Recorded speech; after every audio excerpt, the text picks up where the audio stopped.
Los soberanos Fernando II de Aragón y su esposa Isabel I de Castilla fueron conocidos como los reyes católicos. Su época de reinado se caracterizó, entre otras cosas, por finalizar la Guerra de Granada en 1492, expulsando a los reinos musulmanes de la península ibérica. La infancia de Isabel. Isabel es la hija del rey Juan II de Castilla y de su segunda esposa, Isabel de Avís. Nació la tarde del Jueves Santo de 1451 en la residencia añeja al convento de Madrigal. Apenas pudo llegar a conocer a su padre, ya que el rey falleció en 1453. Tuvo dos hermanos, Enrique IV de Castilla, que era solo el hijo del rey Juan II de Castilla y por tanto su hermanastro, y Alfonso de Castilla, quien fue su hermano de ambos padres.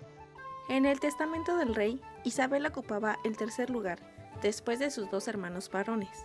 Sobre la infancia de la reina Isabel de Castilla no sabemos mucho, ya que no tenía casi ninguna posibilidad de ser reina y por tanto no era el centro de atención. La infanta creció alta, rubia, como su bisabuela, Felipa de Lancaster, de tez blanca, lechosa, dulce en su apariencia y en el trato con las personas, aunque se hallaba dotada de extraordinaria inteligencia y energía. Destacaba especialmente la intuición que le permitía desenvolverse con acierto en medio de problemas muy complejos que a lo largo de su vida surgieron. Sin embargo, fue la piedad religiosa la nota más destacada de su carácter. Alejada su madre de la corte, vivió sus primeros años en Arévalo, recibiendo una muy cuidada y austera educación. En ella participaron Santa Beatriz de Silva, fundadora de las Concepcionistas, y Fray Martín de Córdoba. Fueron para ella duros los años de estancia en Arévalo, pues desde 1454 su madre presentaba ya signos acusados de locura. Es importante mencionar que la madre de la infanta era la segunda esposa del rey Juan II y este le doblaba fácilmente la edad. Cuando la infanta Isabel tenía 3 años, el rey Juan murió dejando viuda a Isabel de Portugal, reina de Castilla, quien a menudo tenía alucinaciones con don Álvaro de Luna y entró en una profunda depresión. Después de la muerte de su padre, el rey, se mudó junto a su madre y su hermano Alfonso a la villa de Arévalo. A Gonzalo de Chacón le fue encomendada la custodia de Isabel y Alfonso. Durante su infancia, estuvo influenciada más por el estilo portugués que por el castellano. Algunos dicen que como la infanta estuvo muy sola en su infancia, encontró refugio en la religión católica y de ahí que haya sido tan devota. La formación moral de la infanta corrió a cargo del fraile Agustino Martín Alonso de Córdoba. La infanta se limitaría a aprender a escribir y sobre todo a adiestrarse en materias que la capacitaran para la vida social, como la danza, la música, la retórica, las artes de la miniatura y las labores de aguja. Esta última afición la había heredado Isabel de su madre, quien entretenía sus delirios bordando y tejiendo. La infanta aprendió igualmente a montar a caballo y cazar, y se sabe que, como a su padre, Juan II, le gustaban las canciones populares, el baile y las novelas de caballería. Cuando la esposa de Enrique IV, Juana de Avís, quedó embarazada, corrían rumores por los pasillos del palacio. Todos sabían quién era la madre, pero ¿quién era el padre? Por todo esto, los hermanos Isabel y Alfonso fueron llamados a la corte y de esta manera separados de su madre. Ahora, en la línea de sucesión, seguiría Juana, la hija del rey Enrique IV y de la reina Juana de Avís. Isabel y Alfonso fueron tratados en la corte como cautivos y estuvieron bajo el yugo y poder de la reina Juana de Avís, ya que eran un peligro para el reinado de Enrique IV. La muerte del infante Alfonso en 1468 hizo que a Isabel se le presumiera firme candidata al trono, pero ello no cambió sustancialmente las directrices de la educación de Isabel, rodeada de cortesanos más interesados en medrear que en hacer de la futura soberana una mujer capacitada intelectualmente. Fue la propia reina quien años después, advirtiendo sus carencias, buscó rodearse de los mejores maestros. Así lo afirma el humanista Lucio Marineo Sículo, quien en 1492 escribió: hablaba el lenguaje castellano elegantemente y con mucha gravedad, Aunque no sabía la lengua latina, holgaba en gran manera de oír oraciones y sermones latinos porque le parecía cosa muy excelente la habla latina bien pronunciada, a cuya causa, siendo muy deseosa de lo saber, fenecidas las guerras en España, aunque estaba de grandes negocios ocupada, comenzó a oír lecciones de gramática, en la cual aprovechó tanto que no solo podía entender a los embajadores y oradores latinos, mas pudiera fácilmente interpretar y transferir libros latinos en lengua castellana. En varias ocasiones se había pactado la boda de Isabel con diferentes personas. Entre estas está el hermano de Juana de Avis, pero ella no aceptaba la boda y decía que ella se iba a casar con quien ella quisiera y que ella eligiera. También decía que, a pesar de ser católica, si le dan una cachetada, ella no pondría el otro cachete. Fernando el Católico nació un 10 de mayo de 1452 en Zaragoza, España. Fue hijo del rey de Aragón Juan II y de la reina Juana Enríquez. En el año de 1461 fue nombrado como el heredero al trono luego de la muerte de su hermanastro por las Cortes de Calatayud. Luego de que el infante Alfonso de Castilla falleciera y reconociera a la infanta Isabel como hermana de Enrique IV, Juan II de Aragón buscó por todos los medios hasta conseguir que Fernando se casara con ella. Años después, Isabel y Fernando fueron reconocidos como los reyes católicos. Fue también gobernador general de Aragón y Cataluña en el año 1466 y luego corregente de Sicilia. En 1479 tomó su puesto como rey de Aragón y en 1481 finalmente es nombrado como rey de Castilla junto a Isabel I y en 1478 fundó la Inquisición española y la Pragmática. De acuerdo con varios retratos que fueron pintados en la época, se describe el aspecto físico de Fernando el Católico como un hombre con ojos hermosos, grandes y rasgados, con cejas delgadas, la nariz muy afilada y la boca y los labios un poco agrandados. Su rostro era muy blanco y sus mejillas eran muy coloradas. Las barbas, su cabello era castaño, liso y no le llegaba al rostro. De acuerdo a los historiadores, Fernando el Católico tuvo una personalidad excepcional, que incluía una gran capacidad para asumir los cambios organizacionales, manejando de una manera íntegra el reino y la política.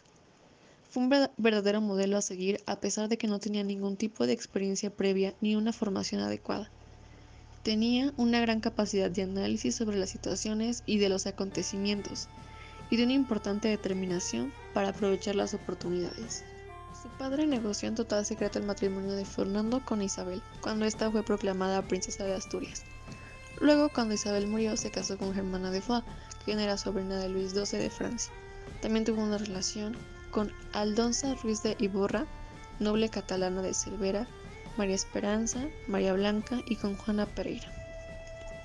Con Isabel tuvo 7 hijos documentados: Isabel, princesa de Asturias; Juan, príncipe de Asturias; Juana I de Castilla, que contrajo matrimonio con Felipe el Hermoso de Habsburgo; María, quien tuvo también a Juan III, Enrique I de Portugal y la emperatriz Isabel, esposa de Carlos V; Catalina, quien fue reina de Inglaterra y madre de la reina María I de Inglaterra, María Tudor. Con su segunda mujer, Germana de Foix, tuvo los siguientes hijos: Juan, quien murió unas horas después de nacer. Con Aldonza Ruiz de Iborra tuvo 2 hijos naturales: Alonso, abad del monasterio de Montearagón, y Juana María de Aragón. Con toda Larrea, noble vizcaína, tuvo a María Esperanza, abadesa de Nuestra Señora de Gracia el Real de Madrigal. Con Juana Pereira, una noble portuguesa, tuvo a María Blanca, abadesa de Nuestra Señora de Gracia el Real de Madrigal. Fernando el Católico fue un personaje muy importante en la historia de España. Logró unir los reinos de Castilla y Aragón, logrando además instaurar la paz entre los 2 reinos que estaban en pugna por el territorio y la influencia política. Logró establecer una política exterior común que ayudó a conseguir la hegemonía hispánica en Europa en los siglos XVI y XVII, En su reino se llegó al descubrimiento de América en 1492, el cual fue uno de los acontecimientos más importantes en la historia mundial. Inició la guerra por la conquista de Granada con el objetivo de fortalecer su poder en los reinos más homogéneos para de esta manera terminar con el Islam. Entre sus frases tenemos las siguientes: la nación es bastante apta para las armas, pero desordenada, de suerte que solo pueden hacer con ella grandes cosas el que sepa mantenerla unida y en orden. Otra de sus frases: tanto monta, monta tanto. En 1469, el destino de los reinos de Aragón y Castilla quedó unido mediante el matrimonio de sus príncipes, Fernando e Isabel. Sin embargo, esta boda contaba con la oposición del Papa y del rey castellano, y solo pudo realizarse gracias a la falsificación de documentos, por lo que durante años su validez fue muy discutida. La boda tuvo lugar el 19 de octubre de 1469 en Valladolid. Fernando acudió en secreto y disfrazado de mozo de mula de unos mercaderes, pues la boda no era válida a efectos religiosos y habían falsificado una bula supuestamente emitida por un papa que llevaba 5 años muerto. La boda no podía realizarse, según la doctrina eclesiástica, por la consanguinidad de los cónyuges. Ambos eran bisnietos de Juan I de Castilla y Leonor de Aragón, lo que los convertía en primos lejanos. Para autorizar el matrimonio habría sido necesaria una bula papal, pero el Papa Pablo II se negó a concedérsela, ya que esto significaba meterse de lleno en el conflicto sucesorio por la corona de Castilla, ya que Isabel se disputaba el derecho a la corona con Juana, hija de su medio hermano Enrique IV. Por otro lado, Juan II de Aragón aprovechó el conflicto para prometer a su hijo Fernando con Isabel, a cambio del apoyo de su reino a las aspiraciones de esta. Para obtener la bula que legitimara el matrimonio, sobornaron a Antonio Jacobo de Beneriz, nuncio apostólico que fabricó una bula firmada por Pío II, pontífice que había muerto 5 años atrás y que supuestamente permitía el matrimonio entre primos hasta el tercer grado. El príncipe Fernando fue trasladado en secreto a Castilla, donde le esperaba Isabel, quien había roído la custodia de Enrique con la excusa de visitar la tumba de su difunto hermano Alfonso. La falsa bula convenció al obispo de Segovia, que permitió el enlace, pero una vez que la boda se hubo celebrado, el engaño no pudo mantenerse y les costó la excomunión a ambos príncipes, y a Isabel el enfrentamiento abierto con el rey castellano. A la vergüenza de haber sido engañado y de que su hermana no hubiese respetado el acuerdo que le daba derecho a elegir a su esposo, se unía el revuelo causado por la falsificación de la bula papal y el bochorno de la relación en sí, que además era incestuosa. La solución, sin embargo, llegó del propio Vaticano. En 1471, el Papa Sixto IV envió al cardenal Rodrigo Borgia, quien se convertiría a su vez en Papa en 1492 con el nombre de Alejandro VI, como legado pontificio. El astuto cardenal hizo un trato con Isabel y Fernando. Les entregaría una bula que legitimara su matrimonio, la cual, en realidad, según las fuentes históricas, ya estaba en su poder, a cambio de que estos, si lograban prevalecer en sus aspiraciones al trono, concedieran la ciudad de Gandia y el título de duque a su primogénito, Pedro Luis Borgia. La bula de Simancas, como así fue llamada, ponía fin a 2 años de escándalo y legitimaba un matrimonio que ya era un hecho. La Guerra de Sucesión Castellana. Entre 1475 y 1479, el reino de Castilla se vio inmerso en una lucha por el poder que enfrentaba a los partidarios de la futura Isabel, la católica, con los de su sobrina Juana, llamada la Beltraneja. En juego no estaba solo quién era la heredera legítima de la corona, sino las alianzas y áreas de influencia del reino. En 1474, Enrique IV de Castilla murió tras 12 años de conflicto provocado por la herencia de la corona. Las dos candidatas eran su hija Juana e Isabel, su media hermana por parte de padre. La decisión dividía a la nobleza castellana, ya que no se trataba solo de escoger a la nueva reina, sino también las alianzas internacionales y las aspiraciones del país. La elección de Juana, casada con el rey de Portugal, significaba consolidar el control sobre la costa atlántica de África, disputada entre ambos reinos, mientras el matrimonio de Isabel con el heredero de la corona de Aragón, Fernando, era una apuesta por la influencia en el Mediterráneo. La enfermedad final del rey Enrique precipitó este conflicto sucesorio. Isabel, apoyada por la mayoría de la nobleza y por el reino de Aragón, había sido designada sucesora por su hermano. Por su parte, Juana contaba con el respaldo de las vecinas Portugal y Francia, que temían que la unión de los reinos de Castilla y Aragón diera como resultado un adversario demasiado poderoso en sus respectivas pugnas por la costa africana e italiana. Sin embargo, sobre ella pesaba la sospecha de no ser hija natural del rey, sino de su válido Beltrán de la Cueva, por lo cual ha pasado a la historia con el nombre de Juana la Beltraneja. Apenas muerto el monarca anterior, en diciembre de 1474, los partidarios de Isabel la proclamaron reina. Los de Juana, por su parte, buscaron el apoyo del rey Alfonso V de Portugal, invitándole a casarse con ella y reclamar la corona conjunta de Castilla y Portugal en mayo de 1475. Como resultado, estalló la Guerra de Sucesión Castellana. A pesar de que ambos bandos disponían de un poderío militar notable, el bando juanista no contaba con suficientes apoyos en Castilla y concretó sus esfuerzos en la zona fronteriza con Portugal, sin poder avanzar para unir fuerzas con el ejército de Francia.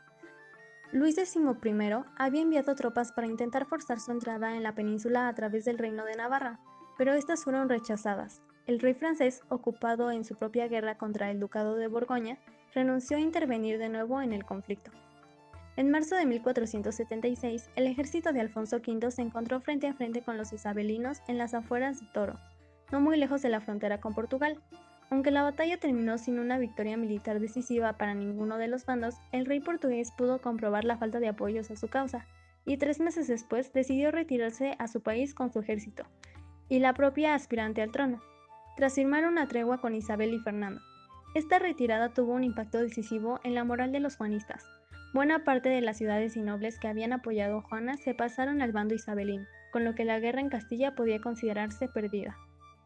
A pesar de la desintegración progresiva del bando juanista, la guerra continuó oficialmente hasta 1479, aunque reducida a enfrentamientos en la frontera portuguesa y en el Atlántico, principalmente en la costa de Guinea. El golpe final no lo dieron los cañones, sino el Papa. Ambas aspirantes al trono se habían casado con sus primos, para lo cual se necesitaba una bula papal.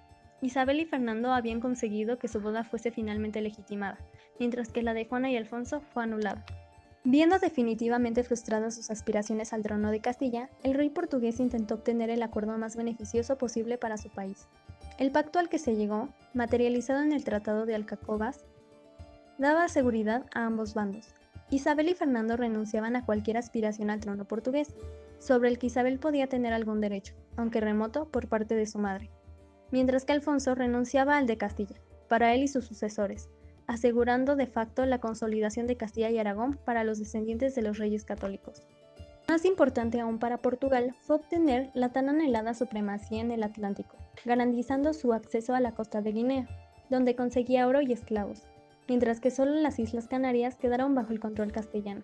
Finalmente, se acordó la boda de la infanta Isabel, primogénita de los reyes católicos, con el infante Alfonso de Portugal, entregándola junto con la rica dote que sufragaba el gasto que la corona portuguesa había invertido en la guerra.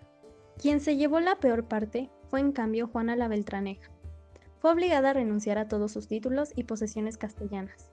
Se exilió a Portugal e ingresó en el convento de Santa Clara en Coimbra hasta su muerte en 1530. El final de la Guerra de Sucesión Castellana tendría a medio plazo un impacto mucho mayor del esperado. Privados del acceso a las riquezas de la costa africana, los reyes católicos empezaron a explorar nuevas rutas marítimas.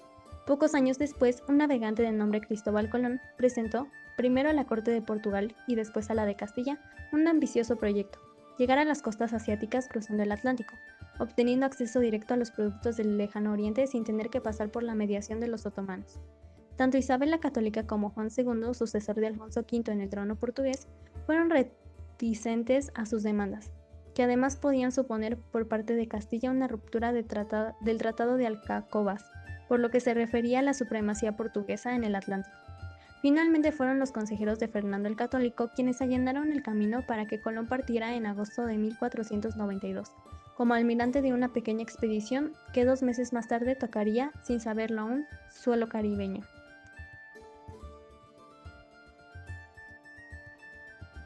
En 1486, Cristóbal Colón ofreció a los reyes católicos un proyecto: viajar a las Indias en una nueva ruta por el Atlántico.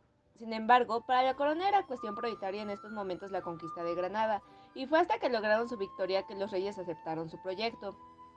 El 3 de agosto de 1492 partió Colón del puerto de Palos y el 12 de octubre del mismo año llegaron a las Bahamas y de ahí pasaron a Cuba y la Española, dando comienzo al descubrimiento de América. El retorno de Colón a Portugal y el de Martín Alonso Pinzón a Galicia desató una crisis diplomática entre el rey de Portugal y los reyes católicos, que concluyó con la firma en 1494 del Tratado de Tordesillas. Poco después, los reyes enviaron una segunda expedición mucho mayor a las tierras descubiertas, también capitaneada por Colón. Sin embargo, no alcanzaron el continente asiático como Colón había prometido inicialmente. Esto, unido a que la colonia fundada en la Española se vio azotada por hambrunas y revueltas, terminó por llevar a los reyes en 1499 a relevar a Colón de sus cargos, nombrar un nuevo gobernador y conceder licencias de descubrimiento a otros empresarios. La Guerra de Granada, 1482 a 1492. La conquista del territorio de Granada es un acontecimiento clave en el reinado de Isabel y Fernando, debido a que recuperaron las tierras que pertenecían al Emirato musulmán. Este hecho pasó a ser llamado como la Reconquista. La guerra duró una década. El inicio de esta sucede en diciembre de 1481, cuando Abul Hassan, también conocido como Ali al-Attar, emir de Granada, toma por sorpresa la ciudad Zara. Esto provocó que el monarca de Castilla comience a tomar ciudad por ciudad del emirato, siendo la fortaleza de Alhama la primera. Durante los 10 años, la principal estrategia militar por parte de los bandos eran las constantes emboscadas. Por lo tanto, disminuía el tamaño de los ejércitos y se agotaban los recursos. Sin embargo, la reina Isabel financió toda la guerra desde Castilla, mandando recursos que reunía de los diferentes impuestos. De esta manera, Fernando recibió apoyo de su esposa. Incluso, Isabel instaló el primer hospital para tratar a los heridos en guerra en 1484. Por parte del bando granadino, ocurrieron cambios en el poder. En 1482, Boabdil, el hijo de Abul Hassan, se proclama emir y su padre tiene que escapar. En consecuencia, el ejército de Granada se divide en dos partes, pero en 1483, Ali pierde la vida en una batalla. Así, Boabdil tuvo que someterse al ejército castellano, ayudándolo con artillería. Para 1485, el tío de Boabdil, Al-Sagal, también se proclama emir, y desde ese momento hasta el final de la guerra será la cabeza de los musulmanes. El final de Al-Sagal comienza con una derrota de Guadix en 1489. Esto provoca su renuncia al emirato. Sin embargo, Boabdil se rebela contra Castilla e intenta proteger a Granada con un intento de revolución en Guadix, pero fracasa. Los últimos movimientos de Fernando fueron saquear la Vega de Granada y bloquear la ciudad para que se debilitara a causa del hambre. En noviembre de 1491, Boabdil se rindió y el 2 de enero de 1492, los reyes católicos entraron en el territorio de Granada. Gracias a esta guerra, las estrategias bélicas de los castellanos y aragoneses mejoraron, y el aprendizaje favoreció en las próximas participaciones de Fernando en Europa. 1492. Tras el triunfo de la guerra, en principio se acordó garantizar a los moros la libertad de culto, lengua, costumbres y leyes. Pero este clima no duró mucho tiempo, y los descontentos por presiones políticas, económicas y religiosas terminaron en una rebelión que provocó que en 1502 se decretara la expulsión de los reinos castellanos y aragoneses de todos los moros que no se convirtieran al catolicismo. Sin embargo, esta intolerancia, principalmente religiosa, tiene sus antecedentes en la expulsión de judíos de 1492 y en la intervención de la Inquisición en los reinos de Castilla y Aragón. Junto al afán de los reyes católicos de extender su dominio a todos los reinos de la península ibérica, su reinado se caracterizó por la unificación religiosa en torno al catolicismo. El Papa Inocencio VIII concedió a los reyes católicos el derecho de patronato sobre Granada y Canarias, lo que suponía el control del Estado en los asuntos religiosos. Una bula del Papa Sixto IV en 1478 creó la Inquisición en Castilla para un control de la pureza de fe. De este modo, la Inquisición española fue la única institución común para los dos reinos. En 1492, los reyes decretaron la conversión forzosa al cristianismo de los judíos de sus reinos y la expulsión o ejecución de los que se negasen. 10 años más tarde, también obligaron a los musulmanes a convertirse al cristianismo o a abandonar España.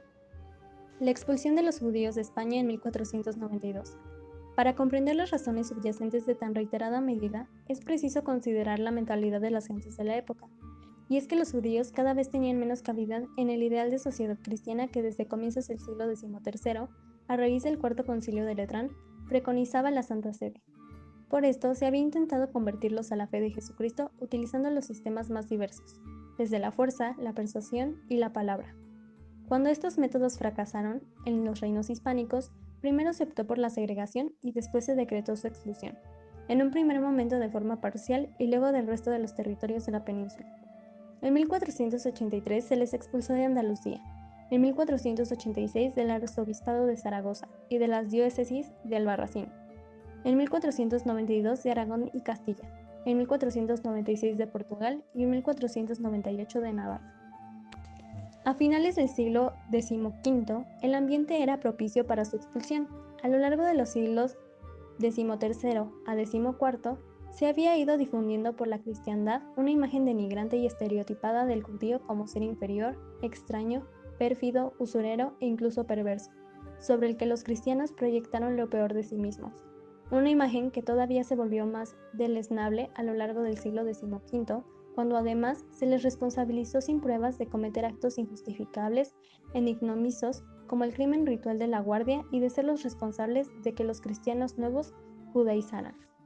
Los judíos hispanos de finales del siglo XV temían la expulsión porque la veían próxima, de ahí que algunos como los Caballería de Zaragoza optaran por exiliarse voluntariamente unos años antes. El temido edicto no fue un hecho aislado, sino que está estrechamente relacionado con los acontecimientos que desde hacía tiempo venían produciéndose en la península. A lo largo de los siglos XIII al XIV, se fue forjando en los diferentes reinos y territorios de la península ibérica un sentimiento de hostilidad hacia los judíos que se puso de manifiesto en una serie de hechos de carácter teórico y práctico cada vez más frecuentes. Dentro de este primer grupo, el teórico, se incluyen una serie de disposiciones legales eclesiásticas, entre las que cabe destacar las promulgadas en el Concilio de Letrán de 1215, que tanto influyeron en la legislación posterior de los reinos cristianos, concretamente en la Ley de 1283, que prohibía a los judíos aragoneses ocupar cargos públicos que implicaran poder sobre los cristianos, y en otra posterior que ordenaba su confinamiento en barrios cerrados. Por lo que a Castilla respecta, son de referencia las disposiciones de doña Catalina dadas en Valladolid en 1412, lo acordado en las Cortes de Madrigal de 1476 y sobre todo lo dispuesto en las Cortes de Toledo de 1480, en las que se legisló por última vez contra los judíos y se dio el primer paso hacia la expulsión al ordenar la separación de los barrios de judíos y musulmanes respecto de los cristianos en todos los lugares del reino.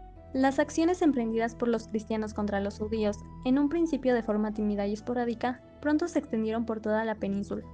La historiografía ha tratado de explicar y justificar las razones que propiciaron la expulsión. Una de las posturas más defendidas es que la propugna fue una decisión personal de los reyes católicos, que deseaban afianzar la unidad de España, recién estrenada.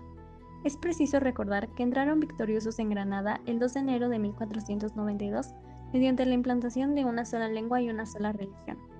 Por otro lado, hay quienes sostienen que la medida se adoptó para atajar el problema converso que se había apoderado de la península y que tanto preocupaba a la Inquisición, institución creada en 1478 y que tuvo como objetivo la defensa de la fe católica que desde su óptica solo se alcanzaría si se conseguía erradicar el problema converso. Pero para lograr esa meta era preciso eliminar a los judíos, una tarea más difícil para los inquisidores de lo que cabría pensar, porque el mencionado tribunal carecía de jurisdicción sobre los judíos. La Inquisición se estableció en cada uno de los reinos hispánicos, siendo relativamente buena en Castilla y terriblemente complicada en Aragón, donde la ciudadanía se opuso a ella desde el principio por considerar que era un arma de control al servicio del poder.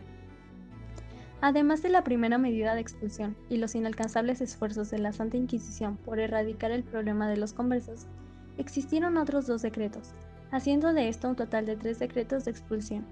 El primero escrito por el inquisidor general Fray Tomás de Torquemada, el segundo firmado por el rey Fernando II de Aragón y el tercero, la provisión real suscrita por Fernando e Isabel. En cuanto a las diferencias entre los edictos de Castilla y Aragón, destacan en el texto del documento aragonés, dado asimismo en Granada el 31 de marzo de 1492, que va dirigido a los súbditos de los territorios de la Corona de Aragón, y que fue firmado únicamente por el rey Fernando. De su lectura resulta evidente que la reina Isabel carecía de soberanía sobre estos territorios, a diferencia de los dos edictos anteriores. En cuanto a las motivaciones que se dieron para adoptar tan drástica medida, el documento aragonés presenta algunas novedades al incluir una referencia explícita y contundente sobre la usura de los judíos, a quienes se responsabiliza de la angustiosa situación económica por la que atravesaban muchos cristianos. Por esta y por otras razones explícitas en el documento, salta a la vista que se trata de un documento distinto, mucho más duro que el castellano, y también más humillante. Y es que en 1492 los judíos no eran tan necesarios como en 1391. Los pocos que quedaban carecían de medios, tanto es así que ni siquiera resultaban rentables a la corona, a la que generaban más problemas que otra cosa, sobre todo por su relación con los judeoconversos a los que facilitaban la práctica del judaísmo, algo que la Iglesia no podía soportar ni admitir. Definitivamente urgía zanjar el problema converso, tanto a la hora de cobrar sus créditos y liquidar la venta de sus bienes inmuebles, como cuando caminaban hacia la frontera, fueron objeto de todo tipo de fraudes, expoliaciones y robos. La disposición real se dio a conocer el 1 de mayo, por lo que los judíos castellanos y aragoneses solo dispusieron de 3 meses para elegir entre recibir el bautismo o abandonar la tierra que los había visto nacer. El proceso se efectuó con la más absoluta reserva. No hubo filtraciones porque el canal de distribución de la noticia se realizó a través de la Inquisición, y más concretamente del propio Torquemada. Además de inductor o cabeza pensante de la decisión, fue el brazo ejecutivo de la misma. Para agilizar el proceso, la gigantesca maquinaria de la Inquisición se puso en marcha. Poco después, al conseguir que uno o varios de sus miembros pasaran a formar parte de todas las comisiones reales, lo controlaba todo. El control de la Inquisición encadenó en una serie de abusos por parte de la institución. Los judíos estuvieron presentes a lo largo de todo el proceso, pero sin voz ni voto, porque se les marginó por completo hasta tal punto que ni siquiera recibieron notificación de la orden de expulsión. Muchos se enteraron por la provisión general demasiado tarde, pues casi simultáneamente sus bienes quedaron secuestrados y ya no pudieron disponer de ellos. Tampoco se les permitió presentar reclamaciones personalmente. No tuvieron más opción que pagar sus deudas, abonar la capitalización de los censales y de las rentas reales. Naturalmente, cuando los reyes se dieron cuenta del poder que la Inquisición se había arrogado, al inmiscuirse en su propio terreno, reaccionaron y trataron de poner las cosas en su sitio. Así se refleja en una carta del rey Fernando a los inquisidores de Zaragoza, en la que se dice así: porque, como sabéis, los bienes de los judíos están a nuestra disposición, y no de otro alguno, y que la intervención que en ellos os dimos fue de nuestra voluntad y no porque a vosotros perteneciese. Pero por desgracia, para algunos era ya demasiado tarde. A nivel nacional, las consecuencias fueron debidas gracias a las conversiones masivas. Las diferentes categorías entre cristianos nuevos y viejos ya existentes se acrecentaron, lo que con el tiempo tuvo unas consecuencias psicológicas nefastas sobre los conversos, algunos de los cuales empezaron a sentir una verdadera obsesión por borrar cualquier huella de su ascendencia judía. La medida incidió también negativamente en la economía urbana, aunque no se sabe si realmente supuso un impacto tan grande como se ha afirmado en alguna ocasión. Es preciso tener presente que la mayoría de los judíos ricos se había convertido o exiliado con antelación, y los que permanecieron fieles a su fe generalmente eran pequeños mercaderes, tenderos, bañeros, libreros, artesanos, profesionales, físicos, cirujanos y financieros, entre otros. La Iglesia salió beneficiada con la expulsión de los judíos a todos los niveles, incluso económicamente, porque varias sinagogas pasaron a ser iglesias y ermitas. Concretamente en Caljorra, los materiales del oratorio judío se aprovecharon para levantar la catedral. También hubo quienes se lo pensaron mejor y después de recibir el bautismo en Navarra y Portugal, retornaron a su antigua residencia amparándose en un decreto de los reyes del 10 de noviembre de 1492, aunque tuvieron que superar otro tipo de dificultades, ya que no siempre consiguieron recuperar sus antiguos bienes inmuebles que habían pasado a manos de otros propietarios, y porque se puso en entredicho la sinceridad de su conversión. A nivel internacional, la expulsión también se dejó sentir fuera de España, sobre todo en aquellos países en que la influencia de la política de los reyes católicos era considerable. Años más tarde, otros adoptarían esa misma resolución. Como ya se ha mencionado, la Inquisición, también llamada el Tribunal del Santo Oficio, jugó un papel importante durante el periodo de expulsión de los judíos y musulmanes en España en 1492. En este ámbito, se entiende el papel que desempeñó en aquellos años el Santo Oficio como un tribunal de la corona que desplazó al antiguo procedimiento inquisitorial de inspiración pontificia. Los contemporáneos de Isabel y Fernando llegaron a pensar que la convivencia diaria no se podía cimentar sin una base común de valores, los del catolicismo. No bastaban los viejos conceptos de naturaleza o de vasallaje, y tampoco eran suficientes los marcos jurídicos forales de cada localidad, o los que proporcionaba el ordenamiento jurídico general. Era preciso un sustrato más profundo y extenso, un cimiento que podríamos calificar como constitucional. Para los hombres de fines del siglo XV, era evidente que el marco jurídico, aun siendo indispensable, no era suficiente para garantizar la convivencia. Era preciso que todos ellos compartiesen unos mismos principios intelectuales, morales y religiosos. Y bajo este contexto surge la Inquisición. La gramática de Nebrija. La gramática del filólogo sevillano Elio Antonio de Nebrija es uno de los documentos más importantes para la lengua española, porque no solo es la primera gramática del castellano, sino que es la primera de todas las lenguas romances.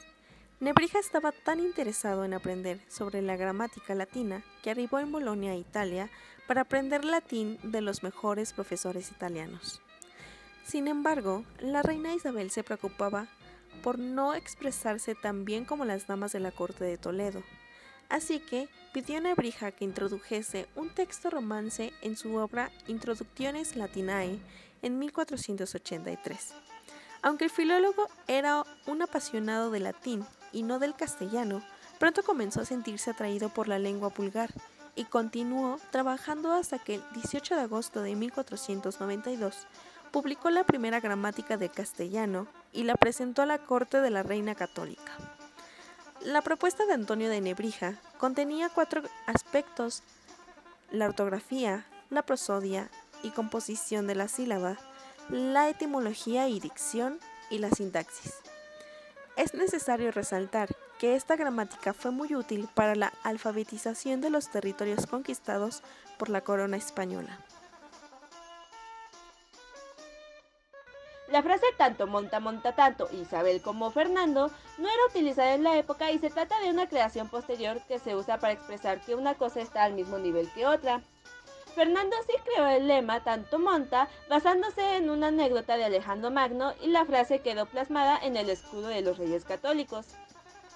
Fernando participó activamente en muchas de las batallas que tuvieron lugar en el reinado de los Reyes Católicos, como la Batalla de Toro, 1476, o la Toma de Málaga, 1487. El testamento original de la reina se conserva en el Real Monasterio de Santa María de Guadalupe. Una copia se envió al Monasterio de Santa Isabel de la Alhambra de Granada y otra a la Catedral de Toledo, aunque en 1575 pasó al Archivo General de Simancas. Isabel dejó escrito en su testamento que Fernando gobernase en Castilla tras su muerte, ya que no veía capaz a su hija Juana la Loca de desempeñar ese papel, y además desconfiaba del marido de esta, Felipe el Hermoso. A Fernando se le atribuye más descendencia con otras mujeres aparte de la que tuvo con Isabel. Aldonza de Iborra, a la que conoció antes que a Isabel, fue su amante y tuvo con ella 2 hijos. Fernando, una vez viudo, se casó con Germana de Foix, como resultado de un acuerdo con Francia. Con esta tuvo un hijo. También tuvo hijos con Toda de Larrea, noble vizcaína, y con una noble portuguesa. Posiblemente la causa de la muerte de Fernando se debió a la ingesta de cantárida, o mosca española, un afrodisíaco que tomó con 55 años para poder tener relaciones con su mujer Germana de Foix, que tenía 18.